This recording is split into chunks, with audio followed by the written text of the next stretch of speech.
Bonjour, aujourd'hui on va parler du père Goriot, euh, c'est-à-dire on va parler de Balzac. Balzac grandit à Tours, mal aimé dans sa famille, mis en pension, il montre peu de goût pour les études. À Paris, installé dans une mansarde, il écrit des romans d'aventure sous divers pseudonymes. Il rencontre alors Madame de Berny, qui l'aide à se lancer dans les affaires, mais l'imprimerie achetée fait faillite. Balzac est endetté pour la vie. En 1829, il publie un premier roman sous son nom, Les Chouans. Commence alors une période d'activité prodigieuse en 10 ans.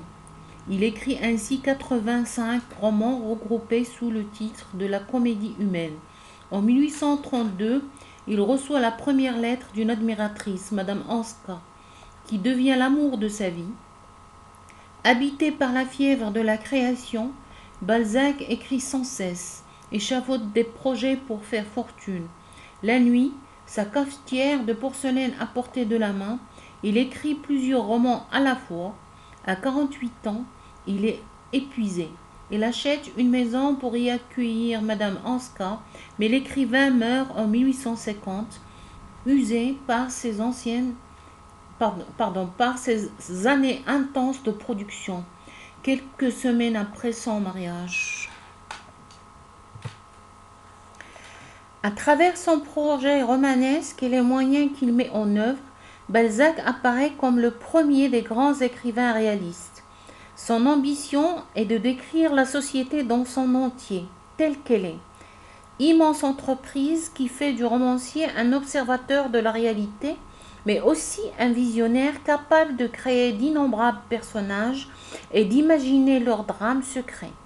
La comédie humaine pénètre ainsi dans tous les milieux, démontant les mécanismes sociaux qui conduisent les individus à la richesse ou à la misère.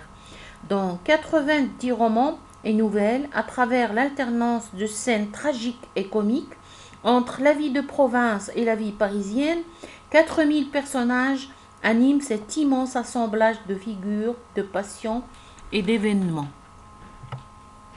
Un extrait du père Goriot.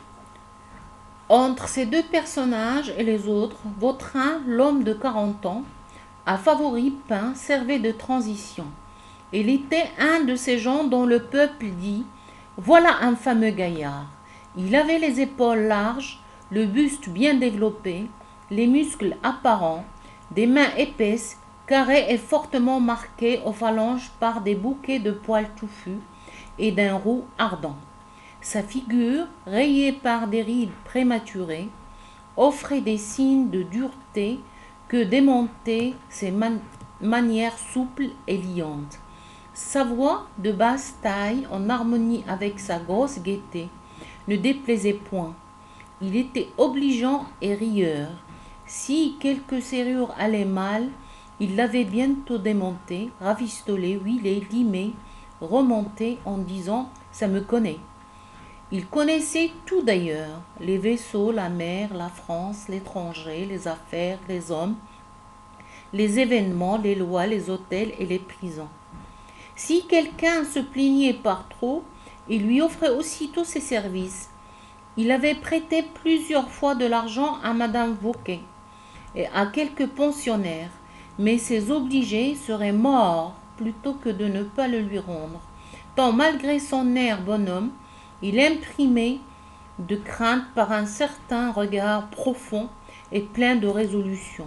À la manière dont il lançait un jet de salive, il annonçait un grand froid, imperturbable, qui ne devait pas le faire reculer devant un crime pour sortir d'une position équivoque. Comme un juge sévère, son œil semblait aller au fond de toutes les questions, de toutes les consciences, de tous les sentiments. Ses mœurs consistaient à sortir après le déjeuner, à revenir pour dîner, à décamper pour toute la soirée et à rentrer vers minuit à l'aide d'un passe-partout que lui avait confié Madame Vauquet. Lui seul jouissait de cette femme. Explication des mots. Transition. Passage d'un état à un autre. بالعربية مقابل عربي فترة انتقالية. Fameux, qui a une grande réputation, célèbre, مشهور. Buste, partie supérieure du tronc, يعني بالعربية النصف الأعلى من جسم الإنسان. Phalange, chacun des segments qui composent les doigts. عظمة الأصبع. Roux, d'une couleur orangée tirant sur le rouge. لون مائل للحمرة. Prématuré, né trop tôt, qui arrive avant le temps normal. بالعربية خدوج أو مولود قبل الأوان. Lion, qui se lie facilement avec autrui. ممكن نعطيو المقابل اجتماع بالعربية اجتماعي. Harmonie, suite de sons agréables à l'oreille. انسجام أو اتساق. Rafistoler, réparer un objet de manière imparfaite. Limer.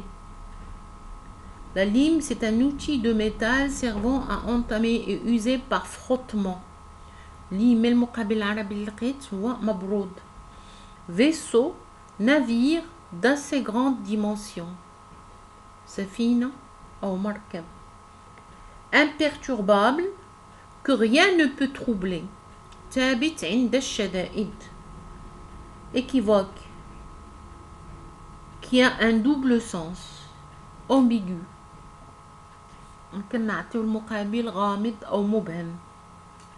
Mœurs, comportement d'une personne, coutume et usage. ممكن نعطيوها تقاليد، أعراف، أخلاق. Décomper, c'est s'enfuir. هرب.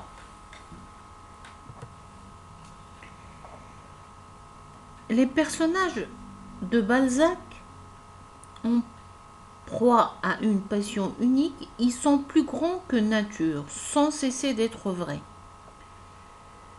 Et ça, c'est en relation avec le réalisme de Balzac et de son œuvre. L'imagination de Balzac les a doués d'une énergie farouche, d'une activité inlassable, de passion dévorante ou d'une faiblesse sans mesure, et les a lancés dans cette jungle sociale où se déchaîne la lutte pour la vie, leur permettant ainsi de se réaliser pleinement jusqu'au triomphe ou à l'anéantissement. La passion de l'argent. Balzac a introduit dans la littérature le rôle de l'argent et la peinture de ses drames.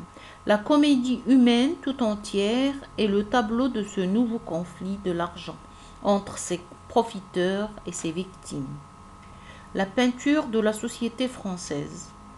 Le roman balzacien, tout en intéressant le lecteur à des caractères et à des passions, à des comédies, à des drames, à des aventures, entend devenir vaste miroir de l'époque. C'est comme un miroir qui peint les mœurs du temps de Balzac. Bon, mais je vous remercie. Portez-vous bien et à bientôt.